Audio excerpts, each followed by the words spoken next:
Hi, my name is Ari King, And I'm Daniel Greer. and this is our show, Double Infinity. Open from July 10th to August 2nd at VillageOneArt.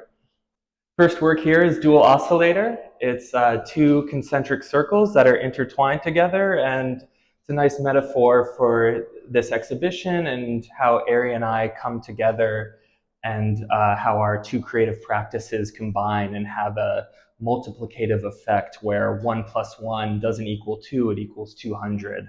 And the infinite capabilities of creative practices, not just from one person, but when we're combined together.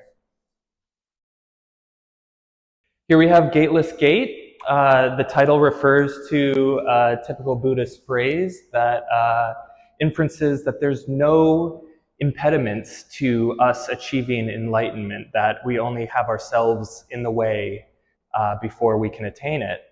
And what you see here is kind of a dazzling pattern that is trying to evoke a visual representation of the non-visual activity of enlightenment and the feeling that one gets when recognizing the truth of reality.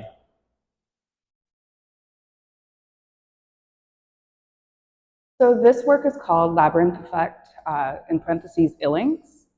What you're seeing here is a Renaissance architecture with these camouflage cupids, and there's pattern that's embedded within the architecture.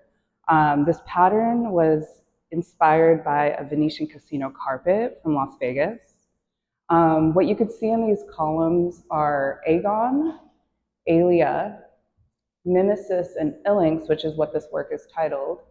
Ilinx refers to sort of this dizzying feeling. In Greek, it means whirlpool, which is actually this reference to this whirlpool where these camouflage cupids are being sort of either emerged in or out. But these four words come from French anthropologist. He's also a game theorist, where he talks about agon, which means chance, alia, that means competition, mimesis is a simulation, and ilinx, which is dizzying and disorientation. Here we have midnight sun, which is another Buddhist kind of paradoxical term.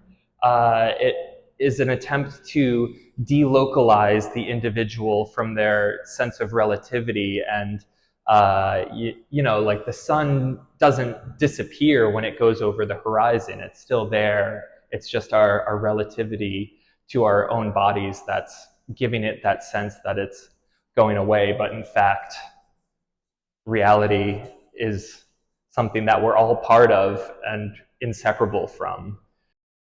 So this piece is called Lack of Clocks. It's in reference to how certain spaces are designed to have this timelessness. Specifically for me, I'm from Las Vegas, where certain casinos have a designated time that's designed for the space. So like the lighting situation is from 4 to 6 p.m. And no matter what time of day. So I was really interested in that, while at the same time, and how painting works is I was thinking about how I could manipulate planes, whether it's in the plane or external of the plane. So for this was an experiment on working on a pattern that can essentially create a portal within, but also kind of pulling it out simultaneously. And I'm really interested in the ambiguity of that. Here we have Eternal Now, which is a strong spiral scheme of a warm gradient and a cool gradient. And Eternal Now is this concept where the past, the future, the present, they're all inextricably linked to be one thing. It's an illusion that time passes and at one moment is different from the other. And so in this context, you have this warm gradient next to this cool gradient, and your eyes are saying that these are separate things, but the arrangement and the composition is giving you one overall image.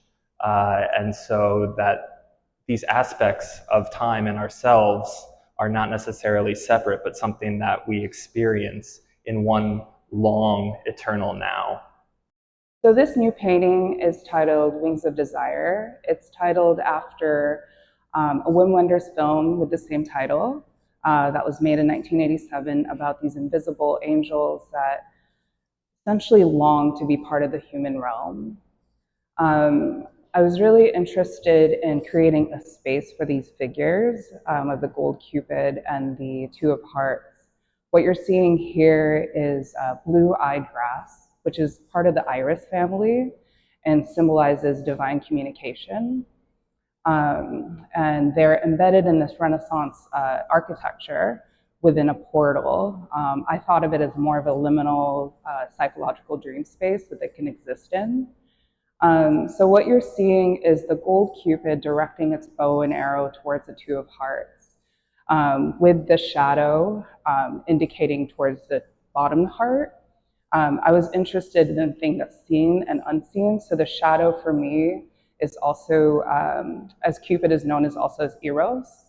There's the opposite of Cupid, which is the shadow self called anti-Eros. And I was interested in how the god of desire, Cupid, can represent also the opposition of it, and what it means to actually look at Cupid and what this Two of Hearts can do in this like dynamic tension.